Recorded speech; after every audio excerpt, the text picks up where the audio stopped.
नारी शक्ति वंदन अधिनियम गुरुवार को राज्यसभा से भी पास हो गया है। इसके पक्ष में सदन में 2014 वोट पड़े, जबकि विरोध में एक भी वोट नहीं पड़े। अब इस बिल को कानून के तौर पर लागू किया जाएगा और कानून बनते ही लोकसभा और राज्य विधानसभाओं में 33% सीटें महिलाओं के लिए आरक्षित हो जाएंगी।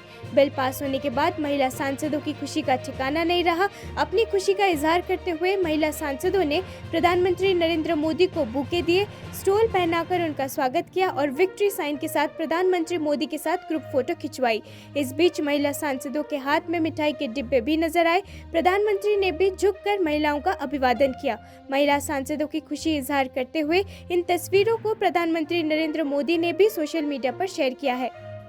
इतना ही कहूँगी, हम बार बार कहते हैं मोदी है तो मुमकिन है, और वो मुमकिन कर दिखाया नरेंद्र भाई ने, जो 75 साल से इस देश में नहीं हुआ। आज भारतीय राजनीति में सबसे सुनहरा पृष्ठ लिखा गया है महिला के अधिकारों के लिए स्वयं नरेंद्र मोदी जी द्वारा, और उसके लिए हम उनका जितना आभार करें उतना कम है। And everybody has thanked him for bringing this enactment and making this, converting this bill into an act. Now this is the law of the land, and women have got their right after a long struggle. And we will all remember the contribution of the Prime Minister, Mr. Modi. Dhangar समुदाय आरक्षण बैठक के बाद महाराष्ट्र के मुख्यमंत्री एकनाथ शिंदे ने कहा कि सरकार इस मुद्दे पर आवश्यक कदम उठाएगी। उन्होंने कहा कि समुदाय के नेताओं को आश्वासन दिया गया है कि उनके लिए बनाई गई योजनाओं को सक्रिय रूप से लागू किया जाएगा। आज धनगर समुदाय के लिए आरक्षण से संबंधित एक महत्वपूर्ण बैठक आयोजित की गई। बैठक में दोनों उप मुख्यमंत्री और धनगर समुदाय के नेता मौजूद थे। एकनाथ शिंदे ने कहा कि सरकार इस मुद्दे पर आवश्यक कदम उठाएगी। सरकार ने समुदाय के नेताओं को आश्वासन दिया है कि उनके लिए बनाई गई योजनाओं एसटी समुदाय के समान लाभ प्रदान करने को सक्रिय रूप से लागू किया जाएगा और हाल के आंदोलन में आंदोलनकारियों के खिलाफ मामलों को माफ कर दिया जाएगा। समाज रिजर्वेशन के बारे में एक बहुत ही महत्वपूर्ण बैठक हुई है। उसमें हमारे दोनों मुख्यमंत्री और संबंधित मंत्री और हमारे धनगर समाज के शिष्टमंडल के नेता सभी लोग थे। गोपीचंद यहाँ विधायक मुखुली यहाँ पर है, और बहुत ही सकारात्मक चर्चा हुई। जो मुद्दे सामने से शिष्टमंडल के माध्यम से आए उन पर सरकार पूरी तरह से गंभीर है और इस बात को लेकर गंभीरतापूर्ण कदम उठाने की सरकार की मानसिकता है। महिला आरक्षण बिल पर बोलते हुए केंद्रीय मंत्री जी किशन रेड्डी ने कहा कि नए संसद भवन के उद्घाटन के बाद सरकार इस नए भवन को महिलाओं को समर्पित करना चाहती थी।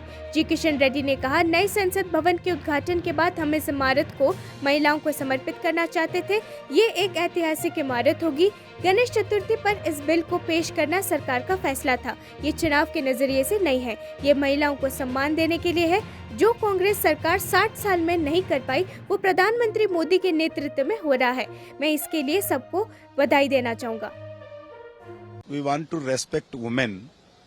जो पहला पार्लियामेंट का नया बिल्डिंग उद्घाटन होने के बाद महिलाओं को डेडिकेट करना चाहते हैं इस बिल्डिंग को, क्योंकि महिलाओं को सम्मान देना चाहिए। ये पहला इसमें न्यू पार्लियामेंट बिल्डिंग में, क्योंकि हिस्टोरिकल बिल्डिंग होगा, आने वाले 100 मोर देन 200 इयर्स तक ये बिल्डिंग रहेगा।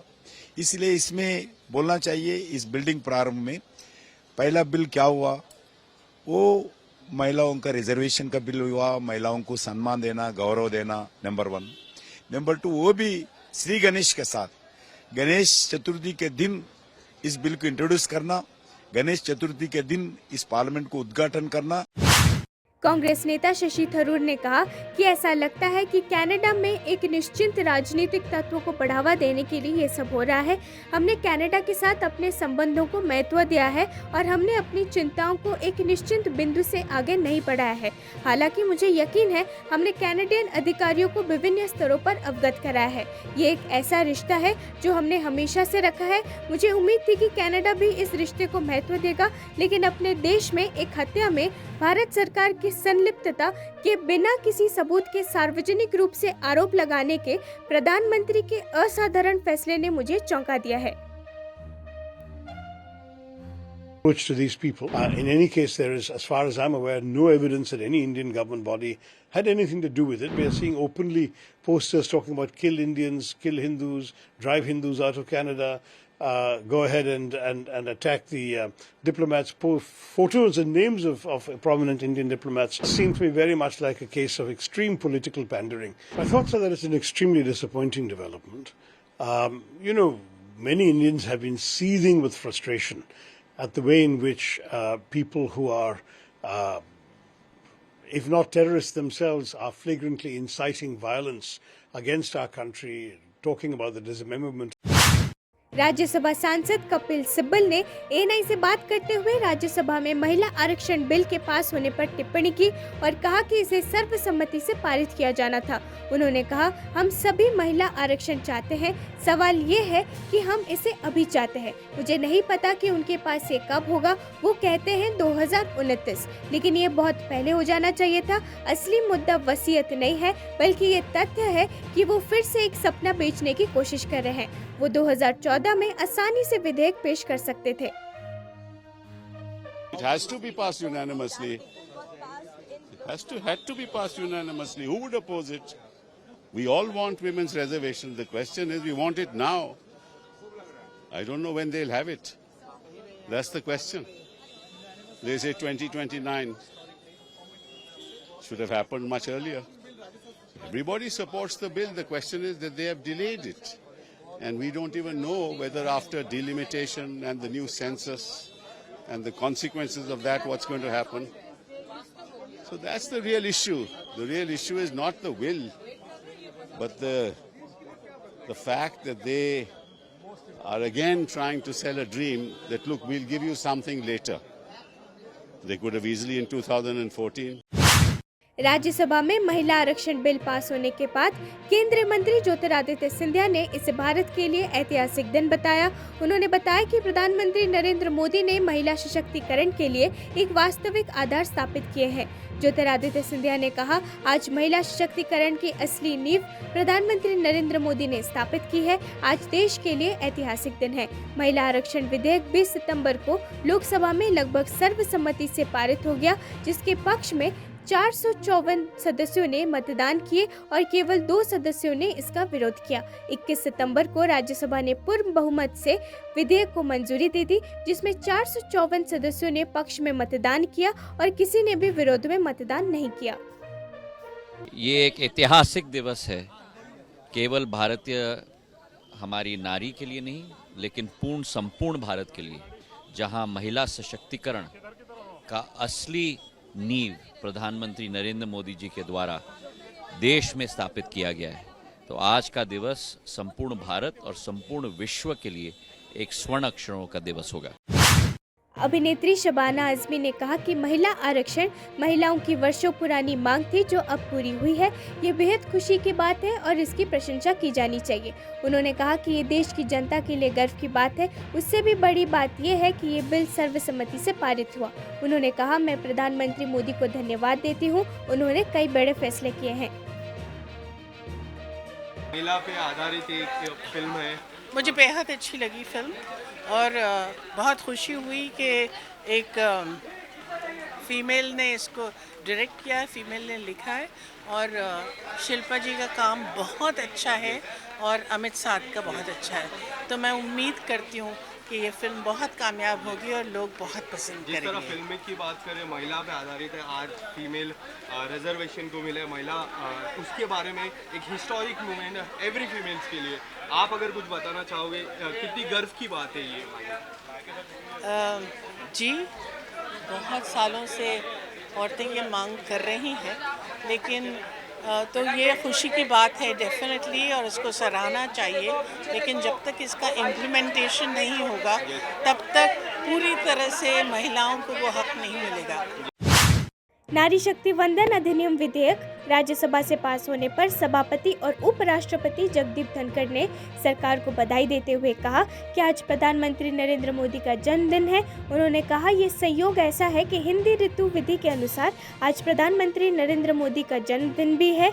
मैं उन्हें बधाई देता हूं। दरअसल प्रधानमंत्री मोदी का जन्म 17 सितंबर 1950 को हुआ था। उन्होंने रविवार को अपना 73वां जन्मदिन मनाया। बता दें कि राज्यसभा में महिला आरक्षण बिल पर हुई चर्चा में कांग्रेस ने केंद्र सरकार पर इसके लागू होने में देरी पर सवाल उठाए, तो इस पर केंद्रीय कानून मंत्री अर्जुन राम मेघवाल और बीजेपी के अध्यक्ष जेपी नड्डा ने जवाब दिया। A historic achievement. Congratulations. It is only a coincidence. मन कंचन है, यह संयोग ऐसा है। हिंदू रीति विधि के अनुसार माननीय प्रधानमंत्री जी का आज जन्मदिन भी है। मैं उनको कोटि कोटि बधाई देता हूं। केंद्रीय संसदीय कार्य मंत्री प्रहलाद जोशी ने एएनआई से बात करते हुए राज्यसभा में महिला आरक्षण विधेयक पारित होने की सराहना की। उन्होंने कहा कि ये प्रधानमंत्री मोदी की राजनीतिक इच्छा शक्ति का ही नतीजा है कि ये हकीकत बन सका है। उन्होंने कहा, मुझे लगता है कि ये एक रिकॉर्ड बनने जा रहा है, क्योंकि कई विकसित देशों में महिलाओं के लिए प्राथमिकता अभी मौजूद नहीं है, लेकिन प्रधानमंत्री मोदी ने ये कर दिखाया है। ये सुनहरे अक्षरों में लिखा जाएगा। As you all know well, it was lingering from almost 80s, 90s, and many a times, especially during Atal Bihari Vajpayee's period, it was very seriously an attempt was made. But since at that time Atalji did not have the majority in both the houses, it was a coalition government, we could not do it. But again, in 2010 it was passed in the Rajya Sabha, but no proper sincere efforts were put by then government to pass it in the Lok Sabha, which was reported after the passage in the Rajya Sabha. But because of the political will of Shri Narendra Modi, today it has become reality. I am so happy about it, and I think BJP की नेता अपर्णा यादव ने राज्यसभा में महिला आरक्षण bill pass होने की सराहना की और कहा कि इस बिल को पास कराने के लिए प्रधानमंत्री मोदी ने पूरी ताकत लगा दी है। उन्होंने कहा, मैं दोनों सदनों के सदस्यों को धन्यवाद देना चाहती हूं। देश में महिलाओं के कल्याण के लिए बने इस बिल को पास कराने के लिए प्रधानमंत्री नरेंद्र मोदी ने एड़ी चोटी का जोर लगा दिया है। सर्वप्रथम मैं दोनों ही सदन का, राज्यसभा का और जो है लोकसभा का, पक्ष का और विपक्ष का, दोनों का बहुत बहुत हृदय से धन्यवाद देती हूँ। और सबसे बड़ी जो मुझे लगता है कि ये भागीरथ प्रयास रहा आदरणीय प्रधानमंत्री श्री नरेंद्र मोदी जी का, कि उन्होंने बहुत समय से एक बहुत मुझे लगता है लटका हुआ जो बिल था महिला आरक्षण का, उन्होंने सभी महिलाओं के लिए इसको पास करवा दिया। तो मुझे लगता है कि ये आदरणीय प्रधानमंत्री जी की फोर साइटेडनेस थी, एक दूरगामी सोच का परिचय है। और कई लोग इस पे जो है, कल मुझे पता चला कि लोकसभा में 2 लोगों ने इस पे क्रॉस वोटिंग भी करी थी, और नेगेटिव वोट जिसको कहूँगी।